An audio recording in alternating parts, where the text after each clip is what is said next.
Jauh di ujung timur Pulau Jawa, ada sebuah keajaiban geologi yang, wah, luar biasa banget.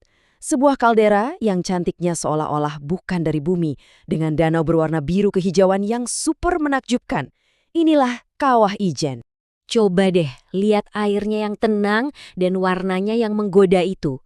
Pertanyaannya, kamu berani nggak berenang di danau ini? Kelihatannya ngegreen banget kan?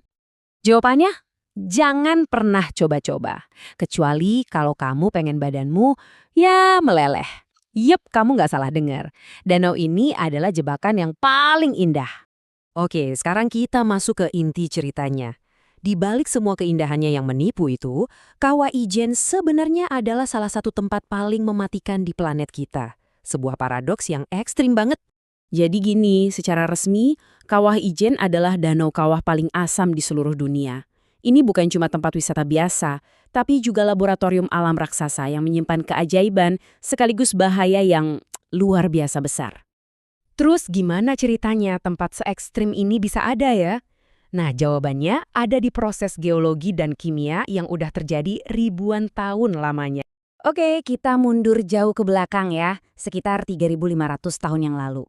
Dulu ada serangkaian letusan super dahsyat yang menghancurkan Gunung Purba dan akhirnya membentuk kaldera raksasa selebar 25 km.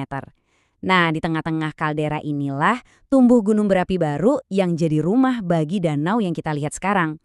Nah, proses kimianya ini yang seru banget. Jadi gini, pertama, gunung berapi ini ngeluarin gas belerang dalam jumlah yang masif. Terus, gas panas ini bereaksi sama oksigen dan uap air di udara, dan jadilah asam sulfat sama asam klorida. Akhirnya, semua campuran asam mematikan ini nyampur sama air hujan, ngumpul di kawah, dan voila, jadilah danau paling asam sedunia.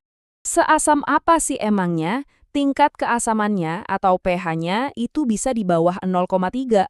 Ini bener-bener angka yang gila. Biar kebayang nih ya, coba kita bandingin.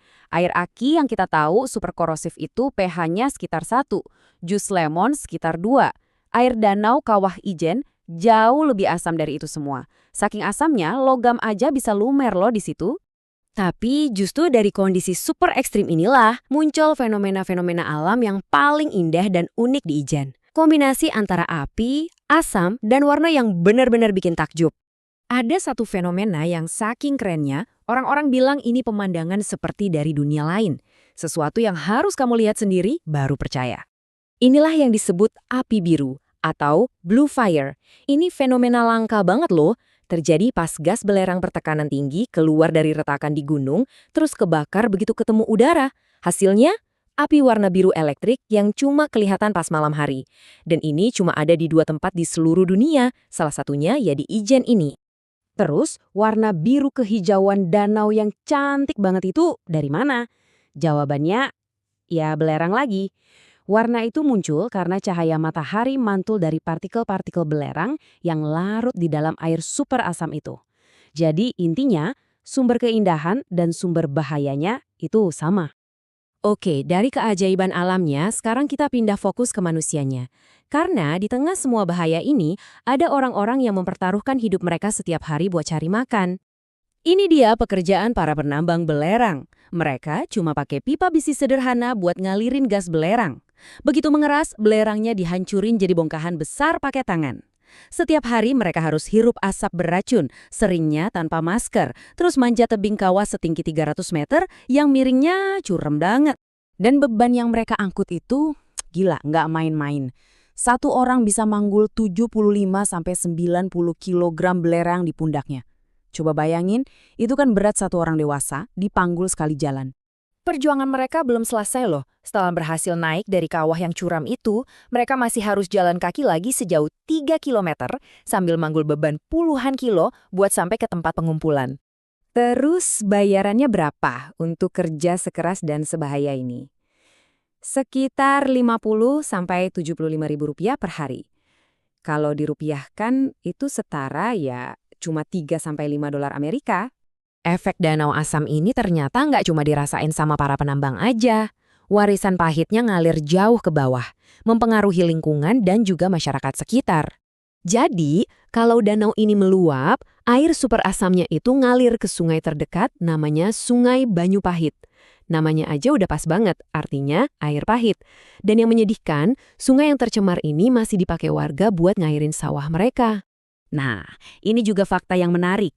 Setiap hari, para penambang itu berhasil ngumpulin sekitar 14 ton belerang.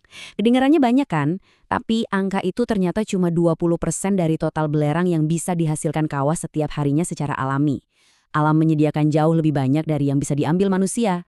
Jadi, intinya kawah ijen ini kayak pedang bermata dua. Di satu sisi, belerangnya itu berharga banget buat industri kimia dan obat-obatan. Dan tempat ini jadi laboratorium keren buat para ilmuwan. Tapi di sisi lain, asamnya meracuni sungai dan daratan. Dan pekerjaan di sana jadi salah satu yang paling berat di dunia. Pada akhirnya, kawah ijen itu ya sebuah dunia yang isinya serba ekstrim. Keindahan yang ekstrim, bahaya yang ekstrim, dan perjuangan manusia yang juga ekstrim. Nah, ini pertanyaan buat kita renungkan bareng-bareng. Di satu sisi, kawah ijen adalah kekuatan alam yang mematikan. Tapi di sisi lain, jadi sumber kehidupan buat sebagian orang.